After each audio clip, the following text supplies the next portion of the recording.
his front wheel, sorry, stuck to the rear of Andrea Dovizioso. Lorenzo crosses the line, then it will be Pedrosa. What can Bradl do down towards turn one? Here we go for the final time, one more lap of the Mugello circuit. Who will take the final spot on the podium? Out Nicky Hayden. Here comes Nicky Hayden, thinking about getting up the inside of Stefan Bradl, not able to do it this time, but Andrea Dovizioso still hangs in there in third place.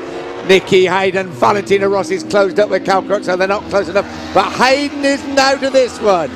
And Hayden's gone through. Hayden's attacked Bradl through into fourth place for Nicky Hayden. Is there a chance of a Ducati podium here? That would be incredible. Bradl fights back though, and he's going to push Hayden wide.